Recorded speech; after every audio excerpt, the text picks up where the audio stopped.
everyone, we're here to share more ideas on products featured in our last month's club kit. The kits are no longer shipping, but you can find all the products in our October release now on the website. We've linked in the video description.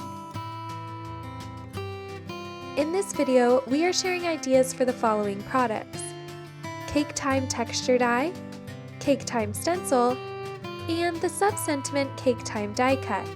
In the rest of the video, Galina shares 3 ways to use these products.